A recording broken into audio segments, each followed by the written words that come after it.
siang, salam sejahtera bagi kita semuanya. Bapak Ibu Guru SMP bersama yang saya hormati, terima kasih atas ketersediaannya hadir di tempat ini dalam rangka untuk mencari ilmu ini ya.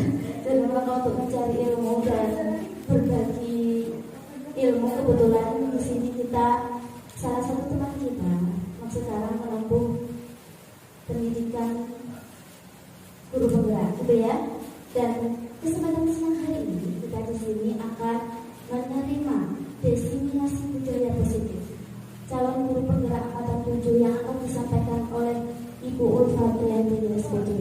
Jadi langsung saja, tidak perlu lama-lama, di sini kita akan menyimak ilmu baru ya, ilmu baru, pengalaman baru bagi kita semuanya. Langsung saja waktu dan tempat saya persilakan Bu Ulfa untuk menyampaikan materi.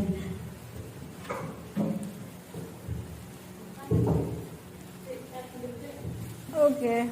3.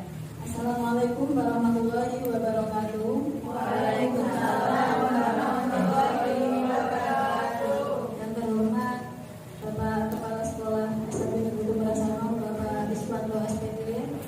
Yang kami hormati rekan-rekan guru SMP Negeri Tumorasano. Alhamdulillahirabbil alamin.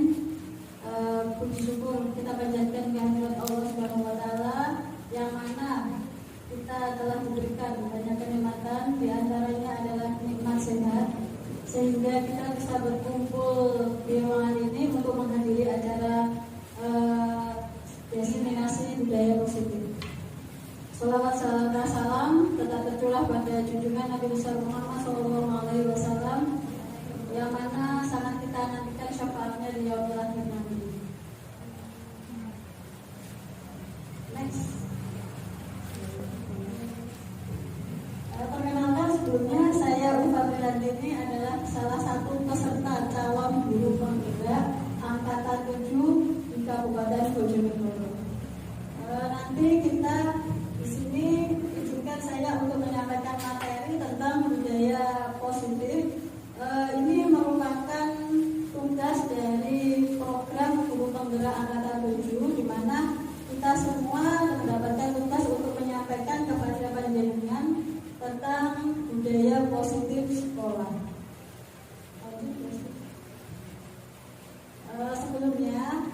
Sebelum kita mulai, kita membuat keyakinan kelas dulu.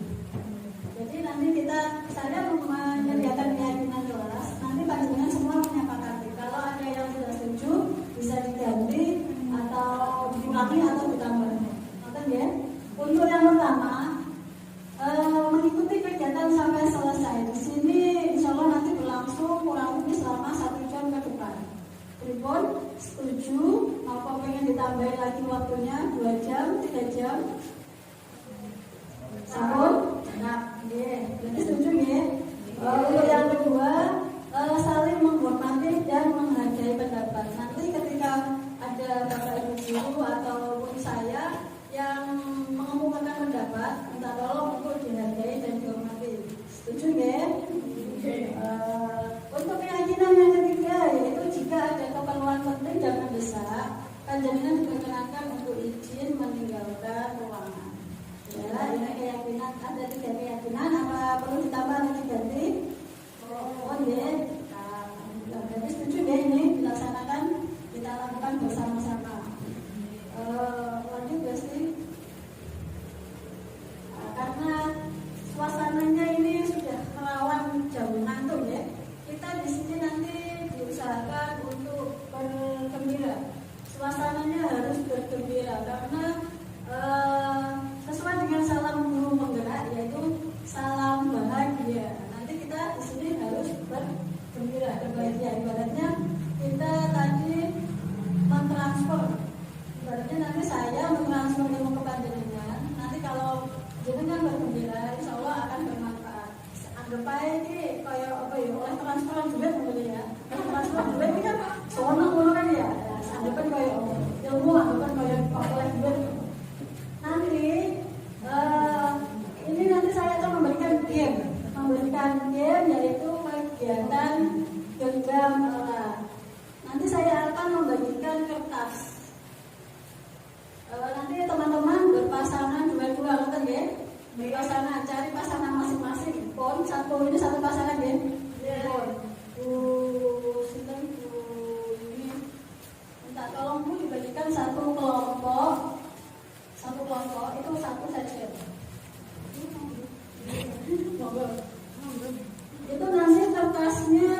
berharga bagi panjenengan. Entah itu benda, entah itu sesuatu, nanti dengan tulis di situ. Entah itu duit oleh, emas ya oleh di sini, ya sertifikat tanah ya oleh. Nah, itu yang kalau menurut panjenengan itu berharga maupun ditulis di situ. Menulisnya satu saja. Yang menurut panjenengan berharga tulis satu saja tidak apa-apa. Nanti setelah nulis itu jenengan tinggal merapat sampai tombol nginceng ya. Oke, kita mulai ya. Saya hitung 5 sampai 5. 1, 2.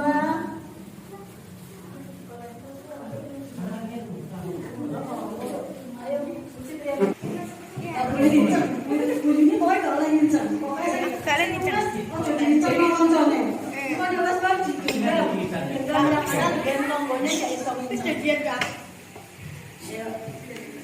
Sudah 1, 2, 3, 4, 5. Sudah cekap? Ya, jelas Pak Imam. Oh, jadi dulu gue sih mau Pak. Nah, setelah digenggam, ini teman sebelah jenengan nanti ini akan berusaha merebut. Entah itu nanti jenengan diiming-imingi kayak kacang atau digayung.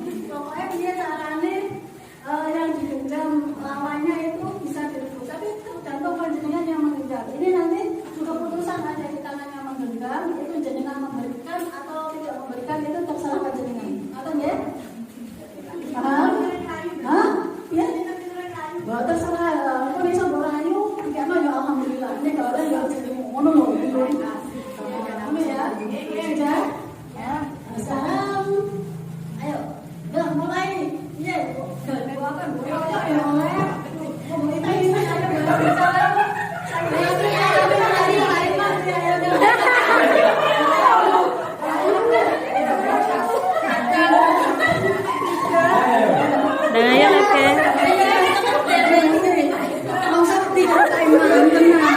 Pendekar kok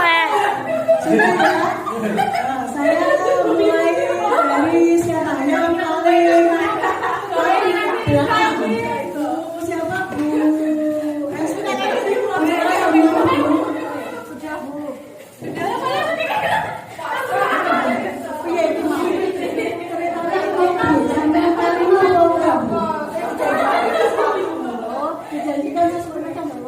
dijadikan sesuatu jadi dikasih ini dia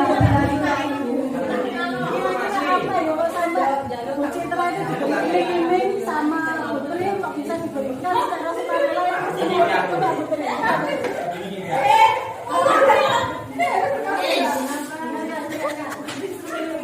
isinya apa Putri kira-kira kok sampai bisa ngiming-ngiming Bu Citra sampai diparing nom ini karena saya kan tahu apa yang paling diinginkan Citra saat ini jadi diiming-iming pakai itu Bu. Itu isinya apa Bu? Coba buka tulisannya. Boleh dibuka? Boleh. Udah dengan baca. Ayo dilihat ini Putri membuka yang genggaman yang ada pada Citra ini. Keluarga. Yang ngono. Iki berarti yang selama ini yang berharga untuk Bu Citra itu adalah keluarga. Tapi kok berpaling nomor Bu. Sama ini juga begitu terus dipaling. Sekarang Bu Siti sama Bu Lia. Iki mau sapa sing nek Bu? Bu Lia sing nek. Terus dia mau dipaling itu maksudnya itu dia cerita. Saya yang paksa tanpa rayuan dulu.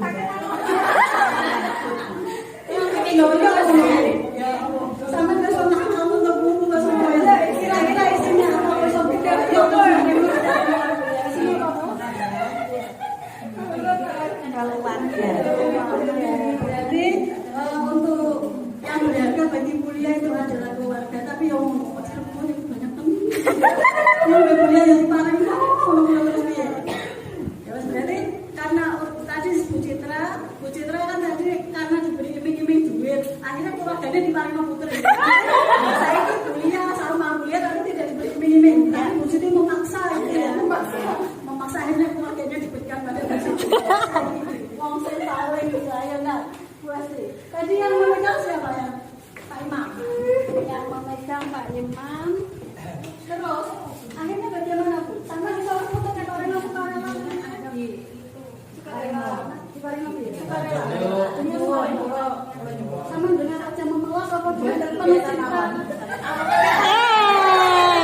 Berarti bisa ya. Selama ini mungkin Pak Imam memberikan secara ikhlas karena mungkin Bu Siti butuh iman, Bu Hesti butuh iman. Iman dan imam. Oh, memang yang dibutuhkan Bu Hesti itu iman dan imam. Iya sekali. Ya, sekarang ini terakhir. Ayo, dari siapa yang mengendam tadi siapa? Saya. Terus nggak dikasih? Nggak saya kasih. Bu Yuni tadi merebut atau dengan rayuan atau dengan Ya, sudah merayu, sudah mengiming-imingi ini makanan dan roti. tetap jenengan Menggoyahkan saya. Apa tuh kira-kira itu sampai Bu Juwita ini dari Parana Bu Yuni ya apa isinya jajan juga? Sama Bu Iman. Tak pindah agama saya tak Oh, kasih. gitu ya. Boleh di Parana Bu Yuni pindah agama. Ateis. Alasannya seperti itu. Jadi untuk kegiatan atau game tadi yang dengan erat itu maksudnya begini, ada kesimpulannya itu kita sebagai manusia jika memutuskan sesuatu itu yang mengontrol itu diri kita sendiri, pengen melepaskan atau tetap menggenggam itu kita yang mengontrol. Jadi tidak ada orang lain yang mengontrol kita, tidak bisa. Yang mengontrol kita sendiri dan kita itu adalah diri kita sendiri. Seperti itu. Lanjut, ini mau kembali.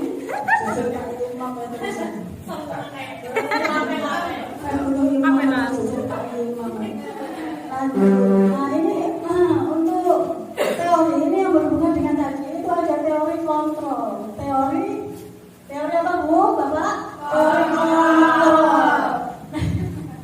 Teori kontrol itu dari Dr. William Glasser. Dr. William Glasser itu adalah seorang psikiater sekaligus juga seorang pendidik, di mana beliau itu menyebut ada beberapa ilusi, di antaranya yaitu ilusi guru mengontrol murid. Berikut itu, guru mengontrol murid itu bagaimana menurut panjenengan? Benar atau tidak? Relatif. Bagaimana memang mau dijelaskan? Karena tergantung cerita dari cerita siswa itu berat mendapatkan kebebasan, tapi dari pandang guru kan istilahnya itu panutan. Kapan tahu waktunya mengontrol, kapan tahu yang enggak. Berarti menurut Pak Imam itu guru mengontrol murid itu relatif tergantung siswanya ya. Apakah situasi dan kondisi juga kita tergantung situasi dan kondisinya, di mana anak guru itu perlu mengontrol murid atau tidak itu guru yang tahu. Oke, ngerti ya Pak? Tadi ada yang berpendapat lain, Tribun. Ayo, Bu. Guru mengontrol murid itu benar atau tidak? Kalau menurut saya kurang tepat, karena yang dikontrol itu mungkin situasi dan kondisinya. Jadi kita memfasilitasi. Kalau muridnya sendiri itu pasti punya kehendak, jadi kita hanya membimbing. Berarti terima kasih Bu. Ini berarti menurut Bu Wita itu karena siswa itu memiliki kodrat alam dan kodrat zaman, dan di dalamnya itu siswa sudah mempunyai apa ya, karakter di dalamnya, watak yang harus kita tuntun, kita bimbing. Itu yang Bu Wita ya. Ada pendapat lain? Bon? Nah seperti itu. Nanti menurut Dr. William Glasser itu guru mengontrol murid itu kurang tepat menurut Dr. William Glasser. Karena apa? Karena memang di dalam diri anak itu sudah mempunyai motivasi, mempunyai keinginan apakah saya harus mengikuti guru untuk mengontrol saya. Jadi siswanya itu kalau panjenengan semua mengontrol siswa dan siswa mengikutinya, berarti dalam bentuknya siswa itu baguslah aku pasrah untuk dikontrol sama gurunya, seperti itu. Untuk yang kedua, ilusi bahwa semua penguatan positif itu efektif dan bermanfaat. Penguatan positif di sini bagaimana itu? Biasanya panjenengan semua kalau di kelas itu bagaimana? Dengan reward ya. Nah itu misalkan awakmu udah bisa nggarap ini ngejar prestasi kita paling bintang, itu kan juga salah satu penguatan penguatan positif. Kalau tidak seperti itu ada yang verbal ya, bagus, pintar, hebat, nah seperti itu. Nah itu menurut Dr. William Glasser itu masih kurang efektif. Kenapa kurang efektif? Karena di sini untuk penguatan positif itu hanya jangka pendek. Jangka pendeknya kan anak-anak hanya mengikuti waktu itu saja untuk motivasi anak supaya mau belajar. Sedangkan untuk masa atau jangka panjangnya anak-anak itu akan mengalami ketergantungan seperti itu.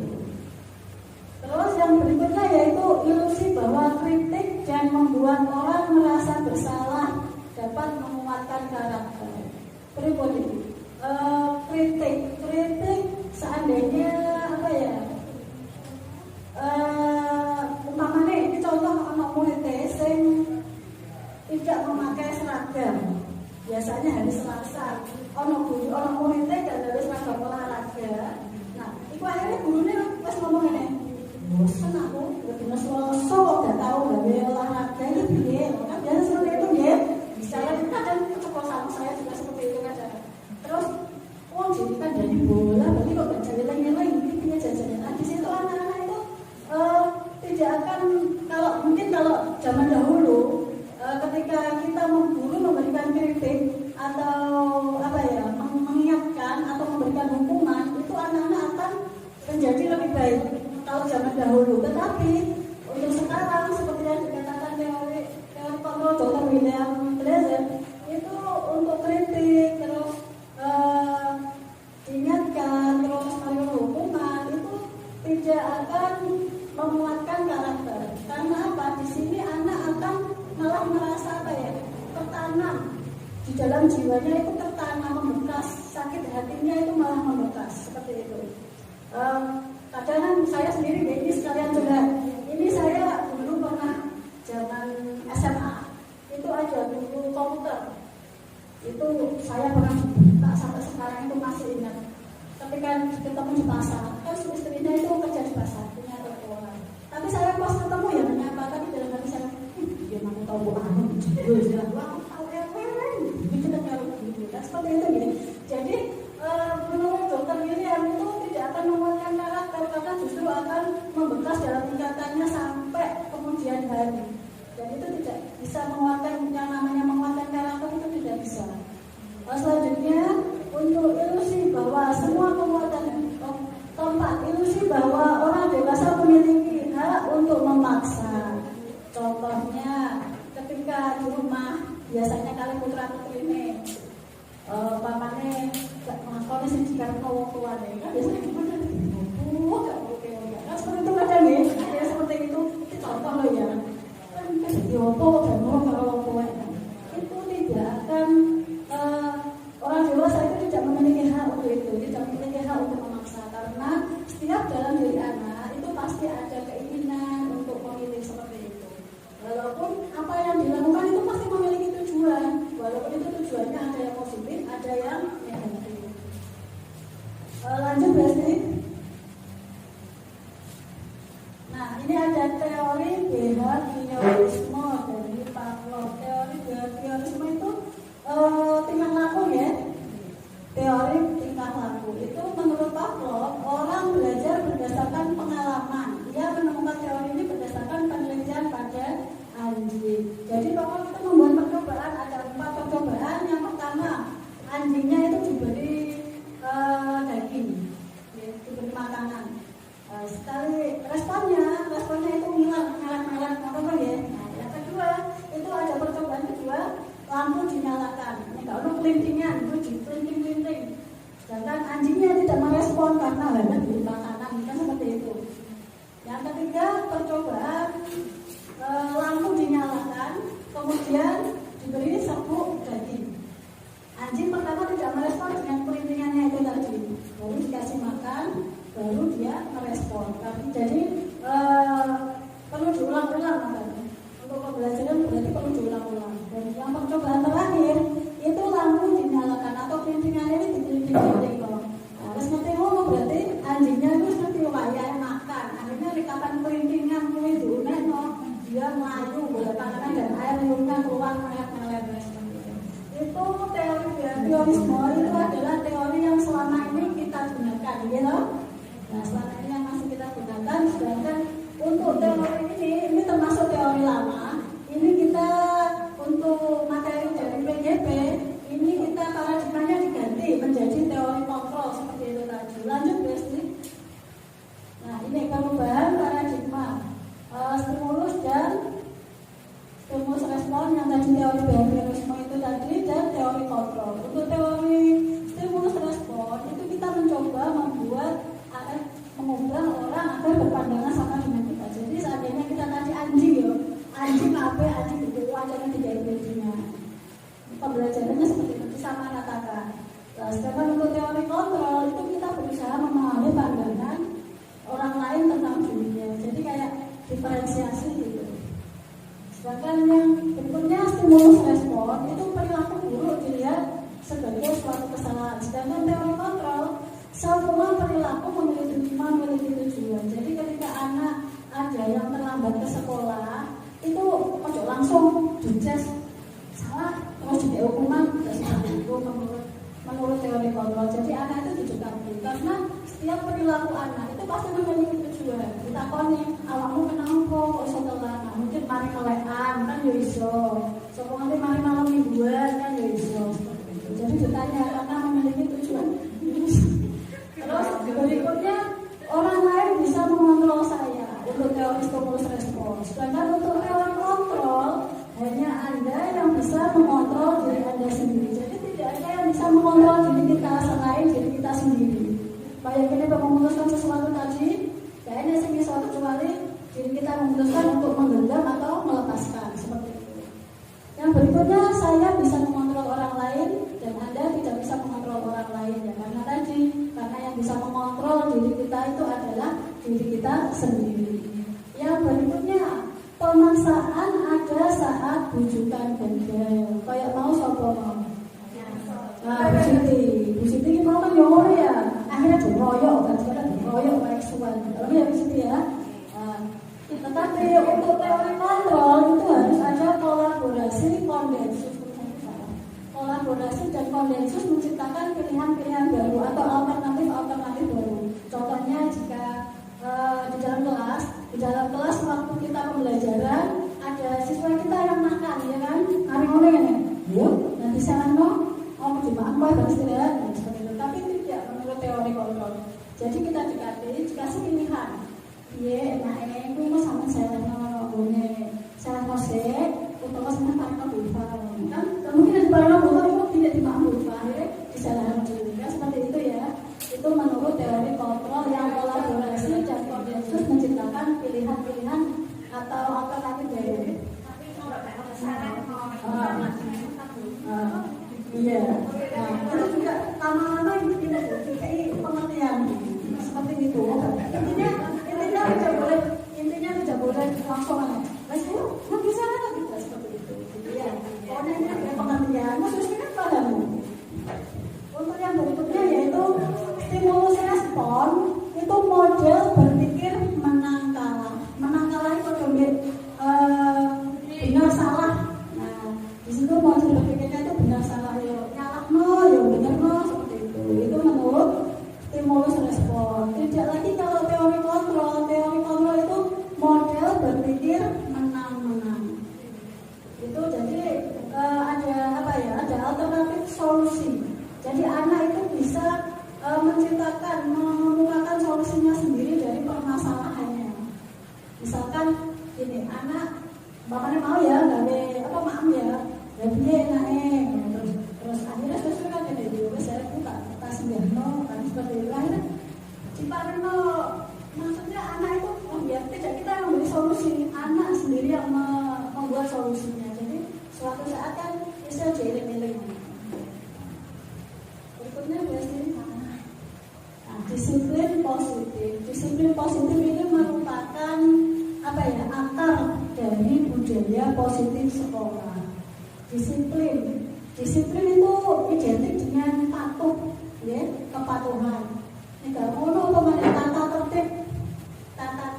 Biasanya kan yang tata tertib jetrek. Kalau sekolah umum, ya kan, kalau sekolah umum bisa mematuhi semua aturan itu mungkin beda lagi kalau anak-anak kita yang berkebutuhan khusus. Apa toh pendidikan kita disiplin positif? Nah, menurut Bapak pendidikan kita di Hajar Dewantara menyatakan bahwa di mana ada kemerdekaan, disitulah harus ada disiplin yang kuat. Jadi untuk menciptakan merdeka belajar, untuk menciptakan merdeka belajar itu juga harus ditanamkan disiplin positif. Jadi sesungguhnya disiplin itu bersifat self-disiplin, yaitu kita sendiri yang mewajibkan kita dengan sekeras-kerasnya, tetapi itu sama saja sekeras kalau kita tidak cakap melakukan self-disiplin, wajiblah penguasa lain mendisiplinkan diri kita. Misalkan kita tidak bisa mendisiplinkan diri sendiri ya, jadi kita butuh pihak lain untuk mendisiplinkan kita, kan? Oh, ada disiplin. Nah, yang berikutnya adalah kalau dijahat kalau duduk enggak ngantor.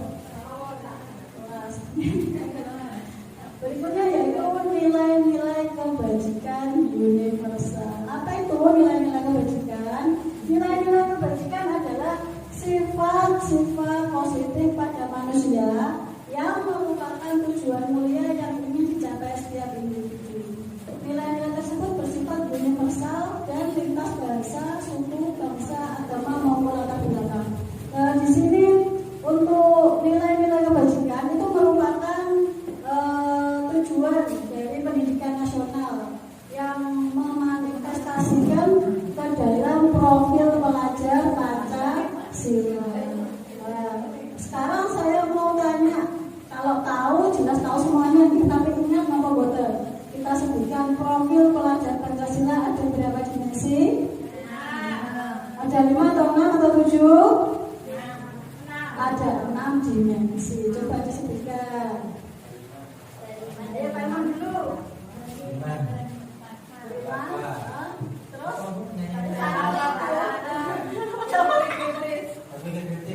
satu saja Pak, udah ngangkat hidung.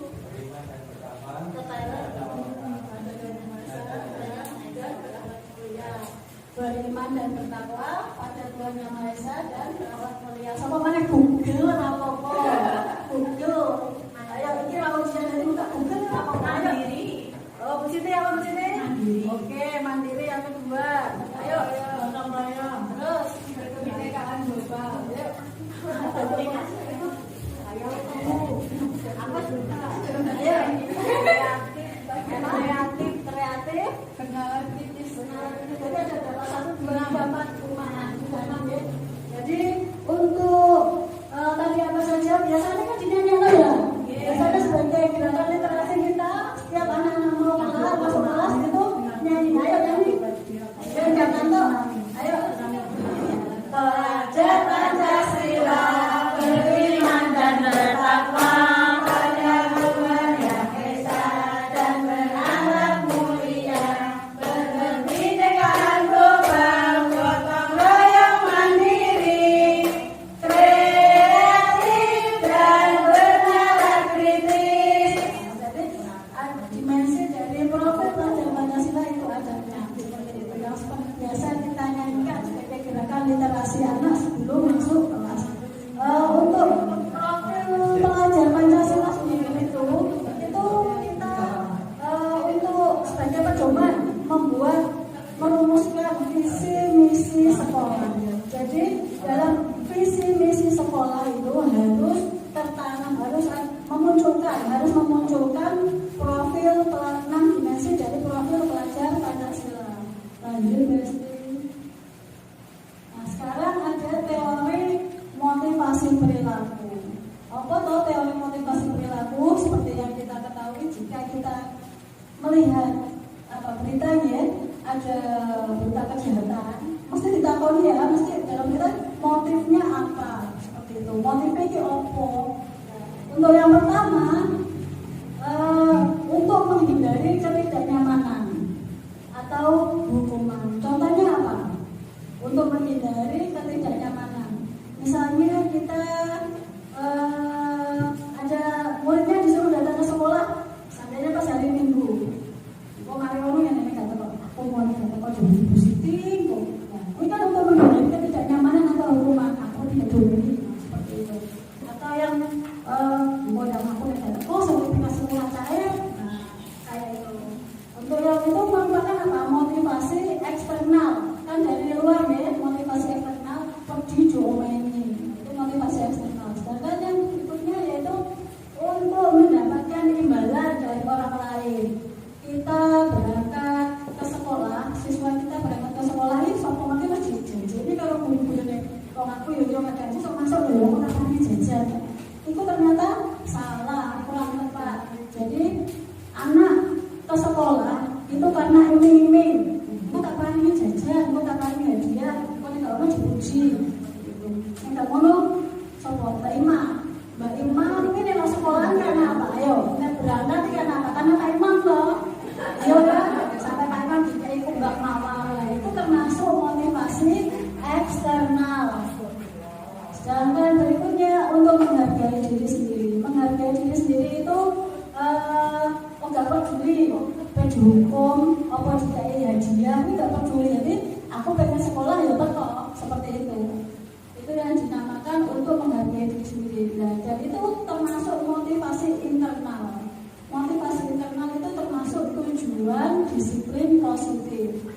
Seperti itu. Nah, untuk memunculkan apa ya? Untuk memunculkan motivasi internal dari dalam diri anak itu tidak semudah membalikkan telapak tangan. Apalagi anak-anak kan sudah tadi seperti yang dikatakan Bu Juwita, anak sudah memiliki kodrat alam dan kodrat zaman. Jadi anak itu sudah melekat dalam dirinya itu karakter watak. Jadi kita sebagai guru tinggal menuntun, mengarahkan. Apalagi siswa kita adalah siswa berkebutuhan khusus yang mungkin untuk mencapai motivasi internal, untuk menanamkan motivasi internal pada anak kita itu butuh apa ya? Effort yang tinggi, ngoten ya. Seperti itu. Lanjut Bu Astri. Nah, sekarang saya tanya lagi. Menurut Anda, dari ketiga jenis motivasi yang disebutkan pada pernyataan di atas itu, motivasi mana yang paling banyak mendasari perilaku murid panjenengan? Yang tadi ada yang karena takut akan hukuman, terus dijajeni, diiming-imingi dengan hadiah, atau yang ketiga, yang internal itu timbul dari diri sendiri. Sekarang, iya untuk motivasi mana Bu? Untuk yang ada sakit murid panjenengan, Kebanyakan semuanya adalah motivasi eksternal. motivasi internal contohnya bagaimana? Katakanlah dia nggak masuk, terus akhirnya dia mendapat apa ya, semacam kayak dari ibunya juga, terus kalau masuk begini, dari ibunya kan, ayo masuk, nggak masuk begini gitu. Kalau untuk kesadaran dalam dirinya masih kurang. Ya, jadi selama ini muridnya Bu Tebu ya itu yang mendasari perilakunya murid panjenengan itu motivasi eksternal, karena mau berangkat itu karena disuruh orang tuanya, seperti itu ya Bu ya. Selanjutnya siapa lagi? Bu Citra, ayo Bu Citra. Kakek mana Bu Citra? Soalnya kakek ini terus.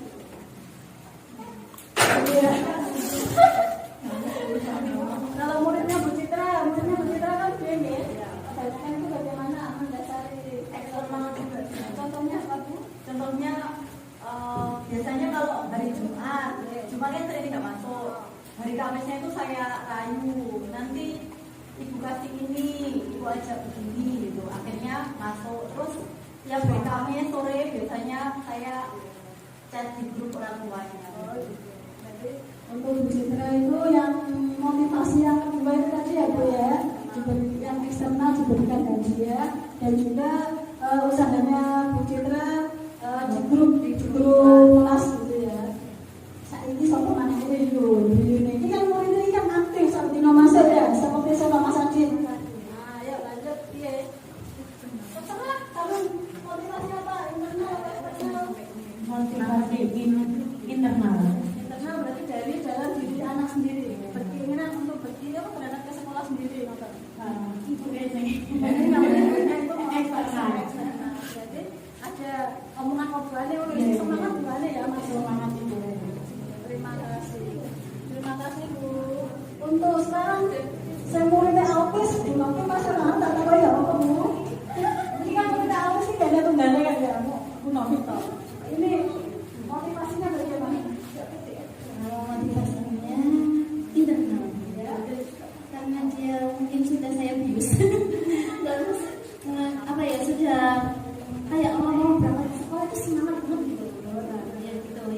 Jadi kayak rutinitasnya dia setelah bangun itu mandi, sarapan, langsung itu minta berangkat. Ketika mau sedikit itu sudah agak memberontak gitu. Jadi ya mungkin dari dirinya sendiri ya, mungkin ada kenyamanan tersendiri di sekolahnya seperti itu. Tangan untuk Bu Novi. Ini karena anak autis ya, mungkin sama Bu Novi sudah dibius dengan kata-kata dengan rayon bahwa pokoknya akhirnya menancap dalam diri anak itu sendiri. Mas Dias itu menancap pokoknya tangi turu pandai atur. Makanya saya pernah sama orang tuanya ibu, maksudnya seperti itu. Saya itu pandai Pak Imam. Mungkin Pak Imam bisa beri masuk sendiri. Ya Allah Pak Imam. Kalau saya sih ada dua faktor. Yang pertama internal, kedua eksternal. Sebutkan Pak. Internalnya apa? Eksternalnya kalau dukungan orang tua, internalnya saya lihat Rizky sekarang ada ketertarikan untuk mulai belajar hal baru. Jadi di rumah yang tidak mendapatkan sesuatu, yang tidak didapatkan di rumah dia temukan di sekolah. Makanya dia juga semangat. Kalau nggak ada motivasi internal, yang mungkin dia akan berani masih mogok di rumah. Dan akan mau pakai seragam dan lain sebagainya. Meskipun orang tuanya mau mengantarkan. Terima kasih. Terima kasih Pak Imam. Muridnya Pak Imam itu tulis itu kan setiap hari maksudnya. Ternyata itu ada motivasi internal dan motivasi eksternal. Kalau internalnya mungkin dari dirinya karena mungkin anaknya sekarang sama Pak Imam di sekolah kan diajari dengan hal baru. Jadi dia lama-lamaan akan tertarik untuk dunia siswa itu. Pak Imam juga yang kemarin sama itu. Kalau eksternalnya kan dari orang tuanya yang semangat untuk mengantar ke sekolah. Cukup ya. Selanjutnya strategi yang sudah dilakukan. Strategi apa yang selama ini sudah Anda terapkan untuk menanamkan disiplin positif pada murid Anda? Anak ini kita sebagai apa ya, mengajar di SLB itu kan beda dengan di sekolah reguler ya. Kalau di sekolah reguler kan disiplinnya ya wis ngomong lah, tata tertib template. Sedangkan kita untuk SLB itu yang sederhana saja. Misalkan seperti anaknya Bu Novita, muridnya Bu Novita itu disiplin itu kan mau duduk itu kan juga termasuk disiplin dong ya. Mau duduk terus mau pegang pensil saja itu juga sudah termasuk disiplin. Nah sekarang strategi apa yang jenengan lakukan selama ini agar anak-anaknya, agar siswa-siswinya jenengan mau menanamkan disiplin positif? Dengan adanya literasi sekolah gitu, apa pembiasaan, maksudnya setiap pagi kita adakan semangat bersama, membaca doa-doa sehari-hari, terus menghafal surat-surat pendek. Itu merupakan apa ya, strategi kecil lah istilahnya, tapi nanti akan berdampak yang luar biasa ke depan. Seperti itu. Berarti kalau di situ itu literasinya, gerakan literasi sekolah itu di situ yang membuat, mungkin kan bareng-bareng sama teman-teman yang lain, mungkin itu yang membuat anak menjadi semangat untuk masuk sekolah dan bisa menciptakan disiplin positif. Sekarang Bulia itu Bulia siapa dulu? Irfan. Bulia ketemu. Strategi apa Bu yang dengan melakukan selama ini untuk menanamkan budaya positif anak di sekolah? Kalau Irfan kan sudah besar, jadi lebih ke arah motivasi internal, jadi ngasih hal pengertian. Jika kamu di dunia dampaknya akan seperti ini, jika kamu rajin di sekolah itu berdampak begini. Jadi anak sudah mulai gambaran, ada gambaran, terus dia merasakan memperhatikan dia lebih intens, dia akan mencari merefleksi dirinya sendiri. Oh dulu aku seperti ini, sekarang seperti ini, sehingga muncul motivasi internal seperti itu ya. Karena muridnya muridnya Bulia sudah besar, mungkin untuk diberikan pemahaman lebih mudah ya Bu, apalagi siswanya kan punya romo bicara ya, jadi lebih mudah. Lanjut Bu Esti. Sekarang nilai-nilai kebajikan yang penting. Nilai kebajikan yang penting ini tadi loh Bu, yang profil 6 dimensi profil pelajar Pancasila. Ini nilai-nilai kebajikan apa yang Anda rasakan saat ini penting di kelas? Misalnya kan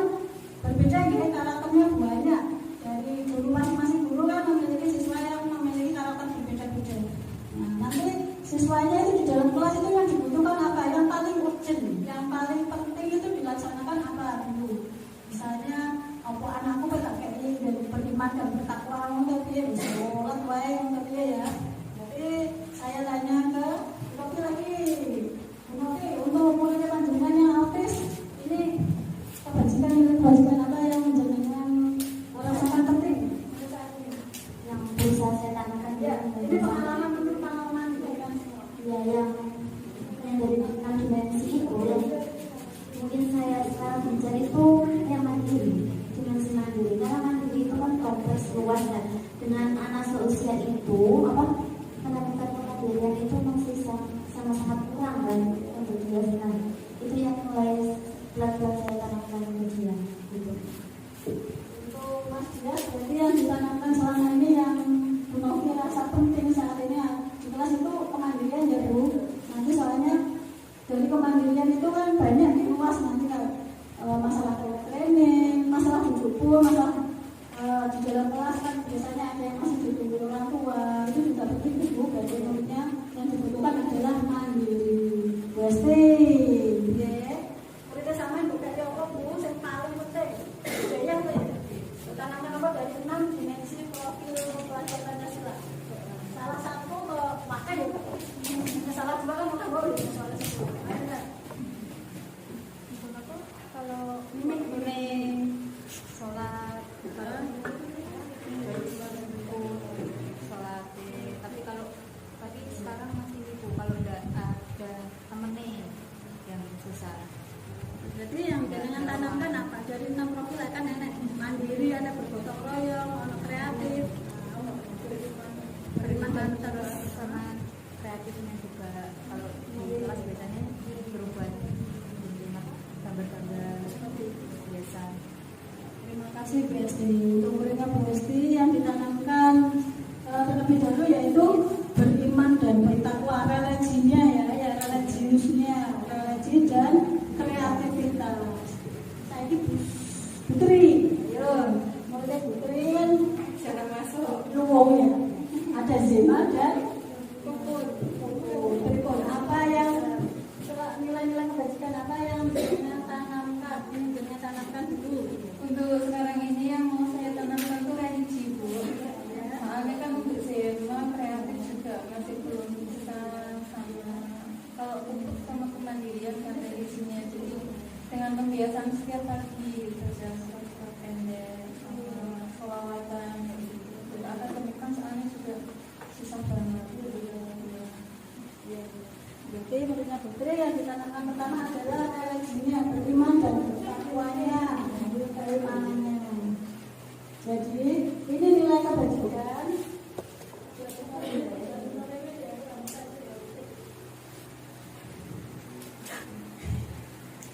Nilai kebajikan yang penting itu adalah nilai-nilai yang dirasakan. Jadi setiap guru, apalagi kita mengajar di sekolah luar biasa yang terdiri dari berbagai karakter anak, berbagai jenis hambatan pada anak, itu pasti memiliki nilai-nilai kebajikan apa yang penting untuk diterapkan di sekolah itu pasti berbeda-beda. Seperti tadi contohnya ada yang dibutuhkan mandiri, ada yang dibutuhkan kreativitas, ada yang perlu dikembangkannya tentang religi seperti itu.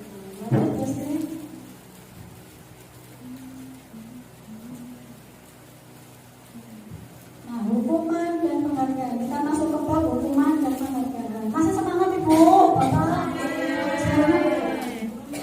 Nah, menurut hukuman dan penghargaan, menurut Alfikon itu mengemukakan baik penghargaan maupun hukuman itu adalah cara-cara mengontrol perilaku seseorang yang menghancurkan potensi untuk pembelajaran sesungguhnya.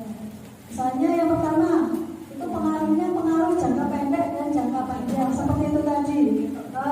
Untuk jangka pendek seperti penguatan positif tadi, itu jangka pendeknya anak akan termotivasi pada saat itu saja. Sedangkan untuk jangka panjangnya anak akan mengalami ketergantungan. Yang kedua, penghargaan mendukung. Contohnya apa ya? Kalau dulu sistem perandingan, ya kalau sekarang nggak ada ya. Yang dulu masih ada sistem perandingan. Itu ketika nilai seandainya kita menerima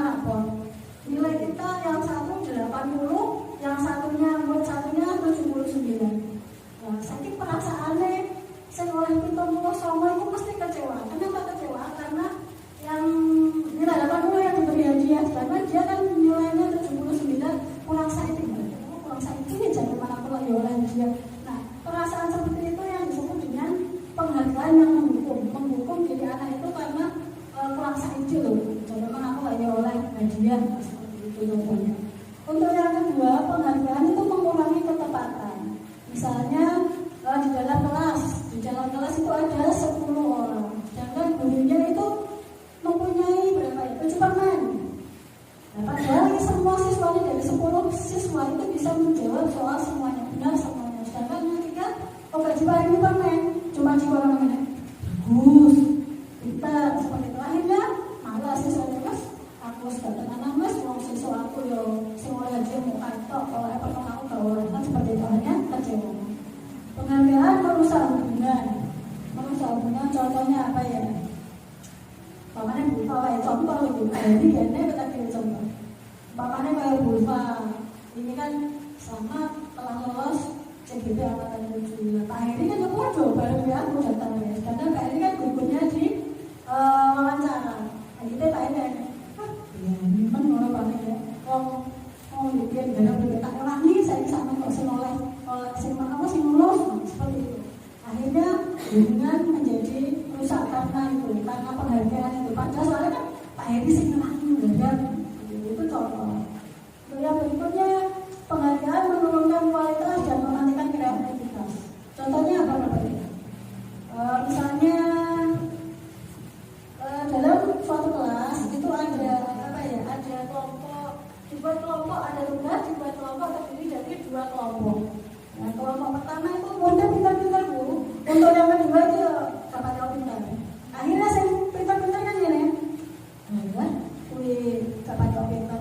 Terus paling menang ini, kira-kira setelah nggak bisa ngapi-ngapi. Jadi tugas ngapi-ngapi nggak perlu. Soalnya jelas kono salah, jelas kono kalah. Nah, seperti itu. Jadi penghargaan yang seperti itu akan menurunkan kualitas dan kreativitas. Sedangkan untuk penghargaan mengurangi motivasi intrinsik seperti tadi diberikan penghargaan berupa yang verbal, bagus, pintar atau diberikan hadiah. Itu kan merupakan motivasi apa? Motivasi apa? Eksternal. Itu jadi untuk motivasi intrinsiknya itu berkurang, tidak muncul dari dalam diri anak. Sedangkan untuk penghargaan, untuk motivasi intrinsik itu sangat diperlukan oleh siswa-siswi kita. Kenapa? Walaupun murid luar biasa itu perlu ditanamkan biar karena seperti murid-murid Bapak tadi biar tertanam dalam dirinya bahwa aku bisa ini seperti itu. Jadi kita harus berusaha untuk menanamkan motivasi intrinsik pada anak walaupun itu prosesnya sangat lama. Lanjut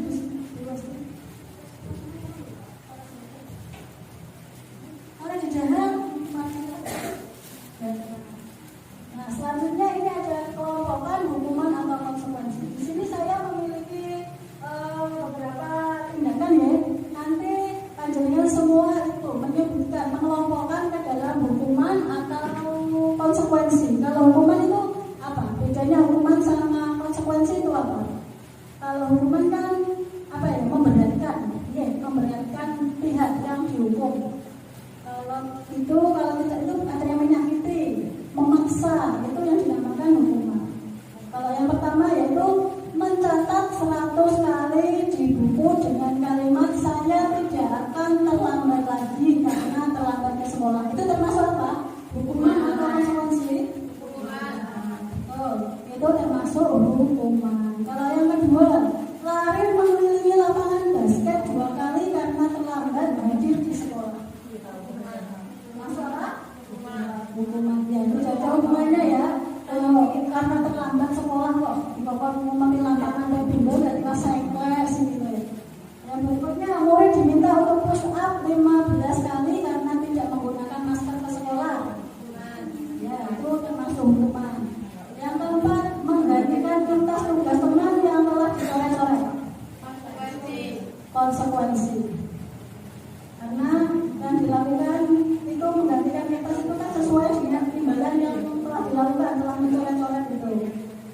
Untuk berikutnya membersihkan tumpahan air di meja tulis karena tersenggol pada saat belajar. Konsekuensi.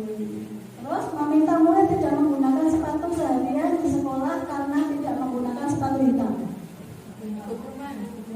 Apa?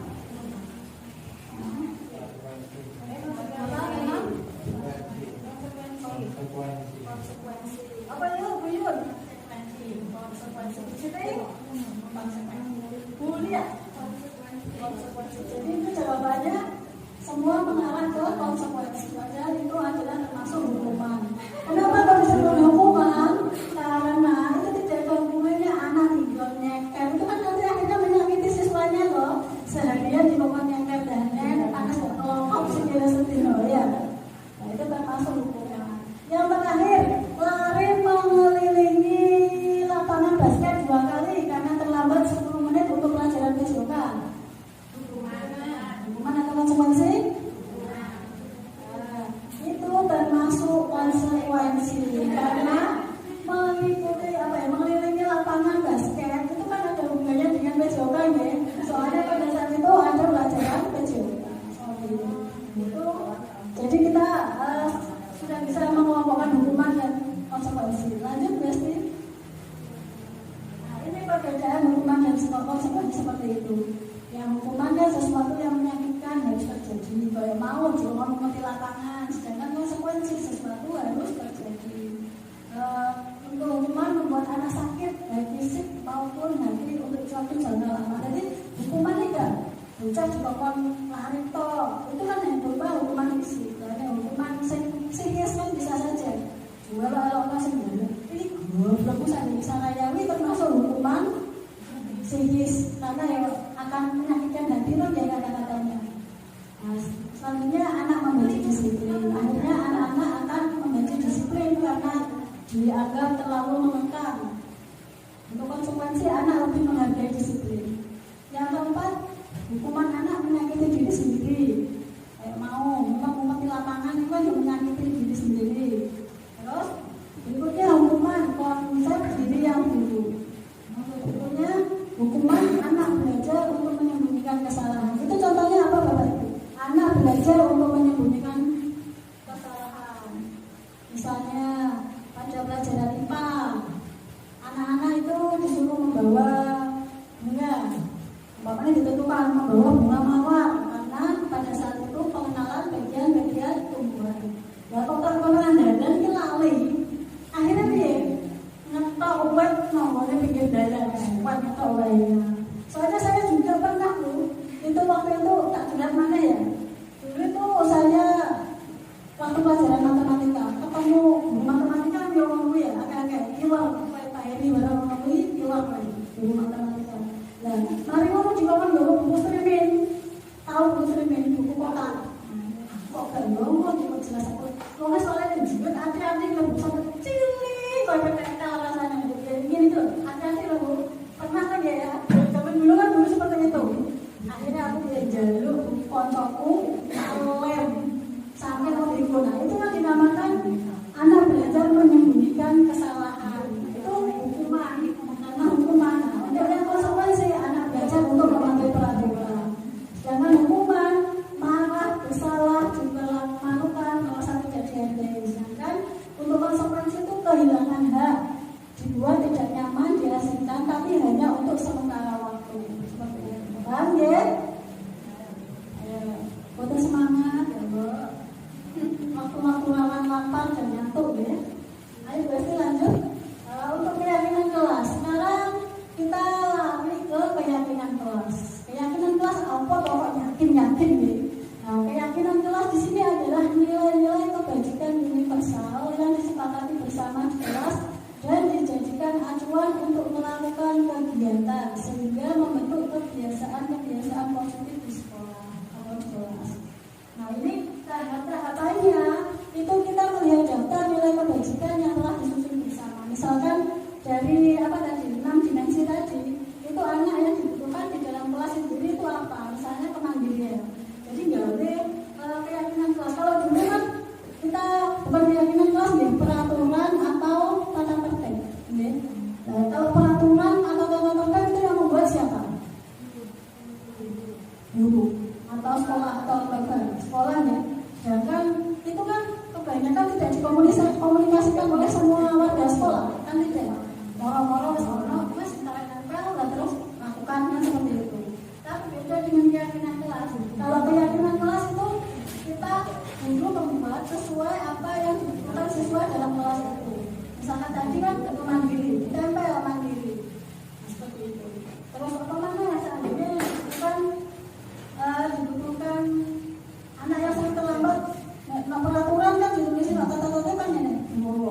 dilarang datang terlambat ke sekolah, nah seperti itu. Sedangkan untuk keyakinan kelas itu ditulisin datang tepat waktu seperti itu. Jadi anak-anak nanti membuat keyakinan kelas. Kalau anak yang sudah bisa membaca, menulis, untuk anak yang tingkatan SMP SMA itu nanti bisa menulis sendiri apa yang diinginkan di dalam kelas. Nanti ditulis sendiri, dikelompokkan. Misalkan yang satu kan ada yang dilarang membuang sampah sembarangan, sini membuang sampah di tempatnya. Nah itu dikelompokkan menjadi satu, dibolehkan kata-kata simpena, misalnya membuang sampah di tempat sampah seperti itu.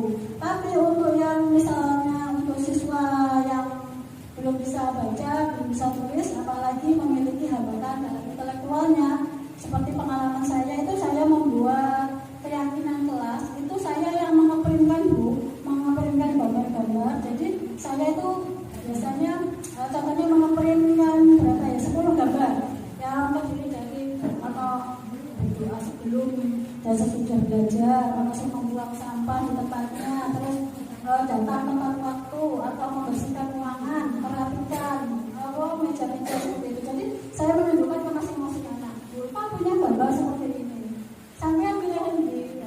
Anak-anak akhirnya pilih berapa, pilih. Terus satunya milih doang. Akhirnya dikelompokkan jadi satu. Terus kita membuat kesepakatan, di mana kesepakatan itu anak-anak mau melakukan dengan sendirinya. Jadi ketika anak itu melanggar, kita tidak perlu menghukumnya, cukup menunjukkan Jadi kalau seandainya anak membuang sampah di tempat sampah, tidak perlu dihukum dengan kata-kata, cukup ditunjukkan ini apa, membuang sampah di mana, di tempat sampah seperti itu. Itu yang namanya keyakinan kelas. Lanjut Besti. Ciri-ciri keyakinan kelas. Ciri-ciri keyakinan kelas. Keyakinan kelas itu bersifat abstrak daripada peraturan yang lebih rinci dan konkret seperti tadi. Kalau peraturan atau tata tertib itu kan buahnya atau yes, sedangkan untuk keyakinan kelas itu langsung bersifat abstrak kayak mandiri. Nah, mandiri itu kan terdiri dari berbagai macam ya. Ada yang mandiri dalam hal ini, misalnya toiletnya harus mandiri, terus masuk kelasnya itu mandiri tanpa didampingi orang tua, itu juga bisa.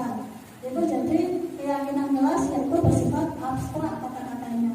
Dan yang kedua, keyakinan kelas itu berupa pernyataan universal, seumum, yang dipahami oleh siswa-siswanya. Berikutnya, pernyataan keyakinan kelas senantiasa dibuat dalam bentuk positif, kalau tulisannya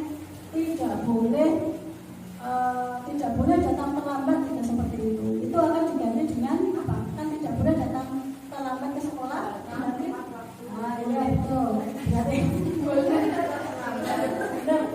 benar ya itu tadi berarti apa Bu? Datang tepat waktu seperti itu. Lanjut. Bersedia meninjau kembali keyakinan kelas dari waktu ke waktu. Jadi untuk keyakinan kelas, misalkan muridnya tadi sama mandiri, itu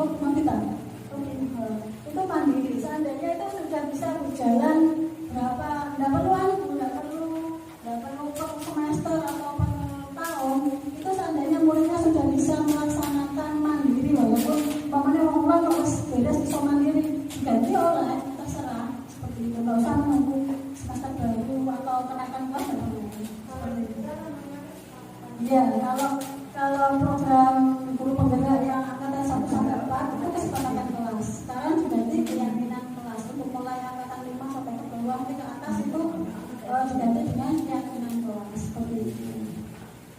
Tema di sekolah Anda aturan pendapat dalam kelompok. Dan yang muridnya bijak kayak gawe, itu boleh mengajak orang tua, mengajak wali murid untuk mendiskusikan keyakinan kelas yang akan dilakukan oleh putra putrinya, itu boleh. Dan yang ke-9,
itu SLT. Yang tahu kan hampir kebanyakan ya tahu baik dan benar itu cara yang bagus. Ketika tidak ada good dan punishment dan dengan akal untuk menyadarkan dia itu bahwa ini baik dan benar, salah dan benar. Nah itu kan termasuk itu Pak Imam, budaya apa ya, budaya positif. Jadi walaupun anak kita itu apa ya mengalami hambatan kan ya, yang kemungkinan belum tahu benar atau salah. Kalau untuk yang besar mungkin sudah tahu ya benar atau salah. Kalau yang kecil, jadi peran guru itu tetap penting di dalam apa ya menumbuhkan motivasi anak itu. Guru itu tetap berperan penting banget. Tetap kita harus mengingatkan seperti itu. Apalagi guru kan jadi guru dan guru lagi guru. Kita memberi contoh, seandainya membuang sampah itu kan salah. Jadi kita memberi contoh dulu. Ini loh caranya buang. Berarti kita buang mungkin salah. Jadi ojo kayak contoh yang salah seperti itu. Oke, seperti itu Pak Imam.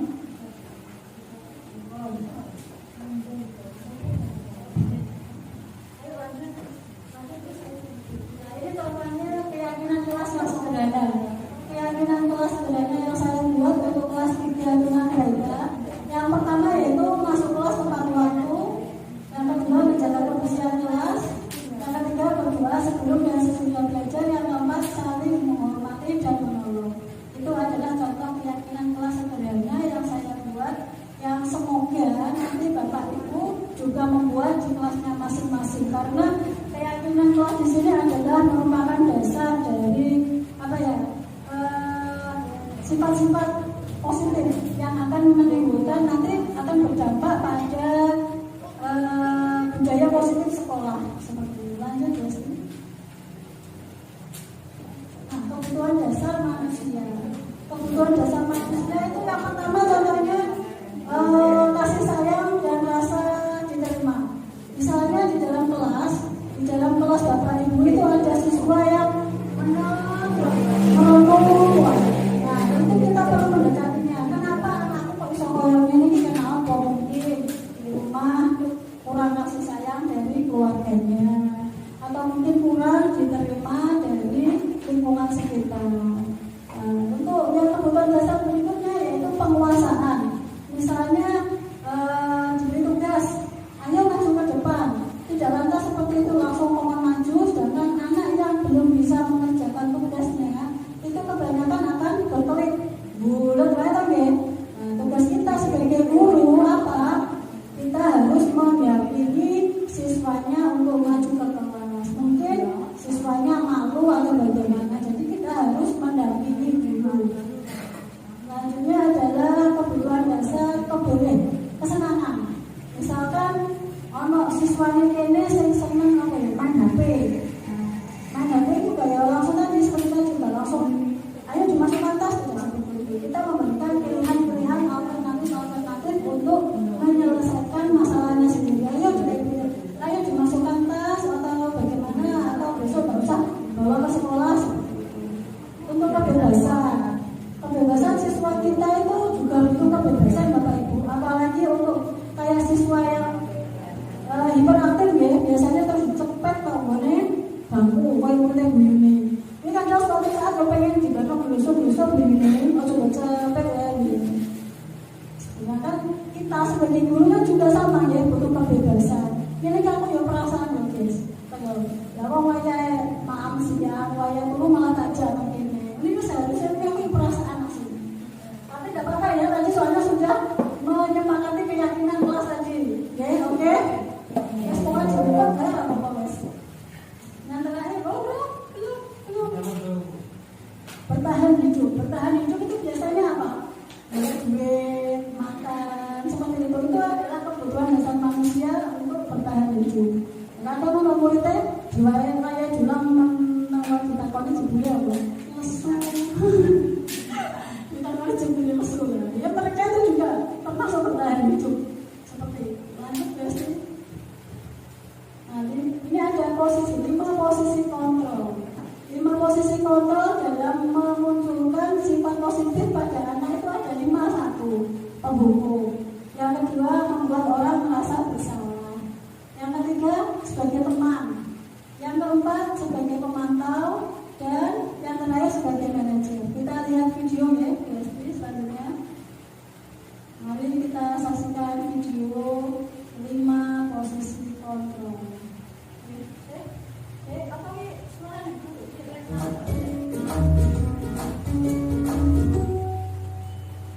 Salam bahagia Ibu dan Bapak Guru hebat. Dalam menerapkan disiplin positif restitusi, salah satu program yang dikembangkan adalah 5 posisi kontrol. 5 posisi kontrol dalam restitusi adalah proses perjalanan seorang pendidik agar dapat mengenali dirinya. Pada video kali ini, kita akan membahas tentang 5 posisi kontrol yang dikembangkan oleh Diane Rosen dan contoh penerapannya.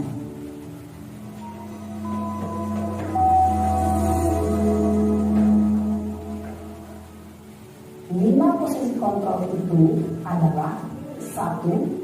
Posisi penghukum. 2. Posisi pembuat rasa bersalah. 3. Posisi teman. 4. Posisi pemantau atau monitor. Dan 5. Posisi manajer. Untuk lebih memahami kelima posisi tersebut, mari kita saksikan kasus Naren yang terlambat hadir 20 menit di sekolah dan melihat bagaimana kelima posisi kontrol dalam menghadapi masalah tersebut.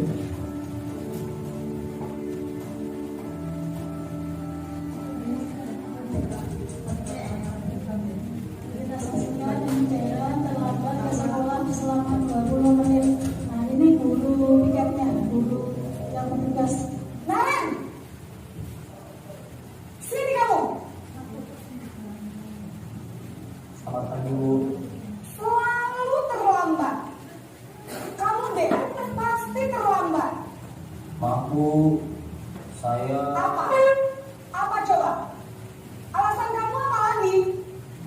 Kapan sih kamu tidak terlambat? Posisi kontrol sebagai malas sekali ya kamu jadi anak. saya Dasar pemalas. Gak kapok-kapok sih kamu. Sudah berapa kali terlambat? Sana, kamu keliling lapangan basket 2 kali. kenapa saya harus ke lapangan basket Bu? Kenapa? Kamu melawan ibu. Berani-beraninya jawab. Sudah terlambat, masih berani jawab pula. Sekarang, keliling lapangan basket 5 kali sekalian. Biar kapok. Cepat. Pergi sana ke lapangan basket. Posisi penghukum biasanya berbicara dengan nada tinggi, menghardik, menunjuk-nunjuk, menyakiti, dan menyindir. Hukuman bisa berupa fisik maupun psikis. Ibu dan Bapak Guru hebat. Dampak yang terjadi pada murid ketika guru berada pada posisi penghukum adalah murid cenderung akan memberontak, bahkan menyimpan dendam.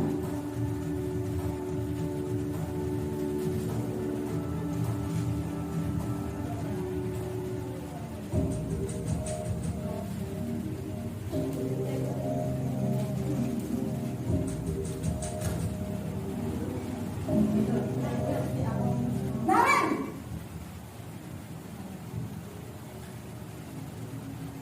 Selamat pagi Bu. Naren. Kamu kenapa terlambat lagi, nak? Ya Tuhan, Naren. Kamu senang ya bikin ibu susah ya? Kalau kamu terlambat lagi, nanti ibu yang ditegur bapak kepala sekolah, nak. Disangka ibu tidak bisa kamu. Pembuat rasa bersalah. Duh, gimana ini? Maaf Bu, Duh, Gusti Naren. Kamu suka ya kalau ibu ditegur bapak kepala sekolah? Terus, sekarang ibu harus tulis apa ini di buku absen? Ini kamu sudah sering terlambat loh. Ibu harus apa coba? maaf Bu, maaf sekali. Ya sudah, lain kali jangan bikin ibu susah lagi anak ya. Ibu tidak akan kuat lagi kalau kamu begini terus. Bisa jantungan kalau ibu ditegur bapak kepala sekolah. Sana cepat kelas. Maaf ya Bu, maaf sekali.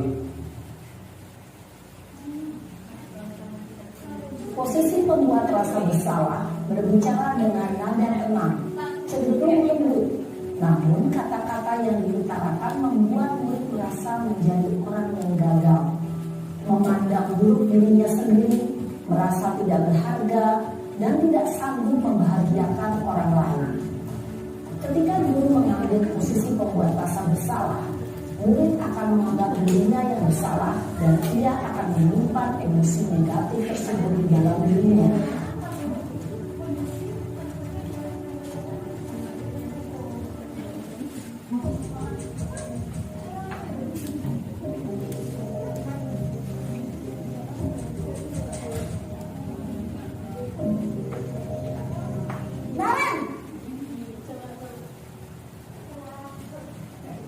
Nah ini kalau yang ini posisi bawah Sudah jam berapa ini nak? Terlambat lagi ya sayang. Iya Bu, habis ibu saya lupa bangunkan saya Bu. Kamu malah menyalahkan ibu kamu. Kamu bukannya anak yang larinya paling kencang. Kok terlambat sih? Iya Bu, saya memang terlambat bangun tadi.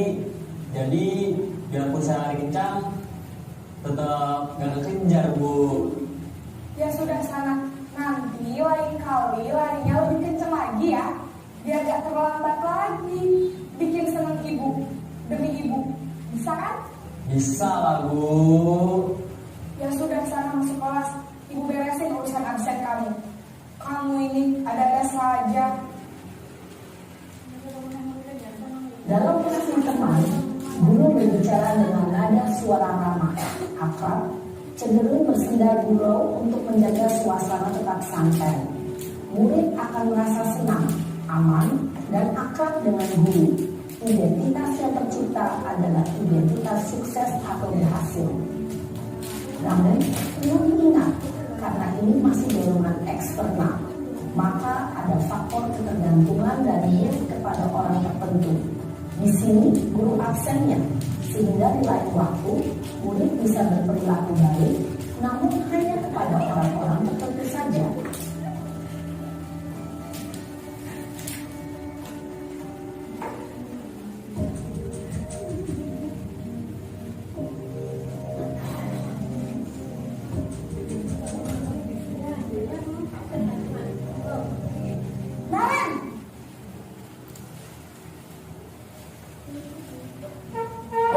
Bu, Naren, apa peraturan sekolah kita tentang jam berapa kita harus masuk sekolah, nak?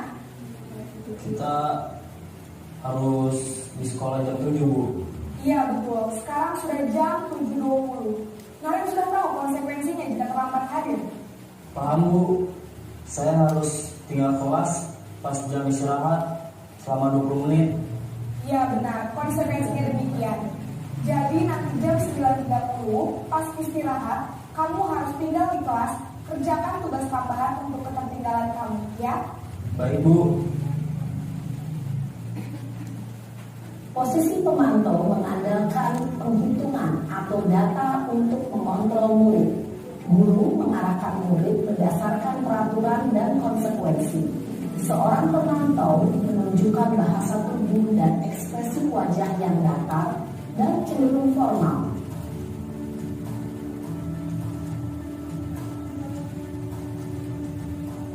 yang terakhir adalah posisi manajemen yang sangat kita harapkan untuk memberikan posisi motivasi positif, menjadi positif di sekolah. Naren!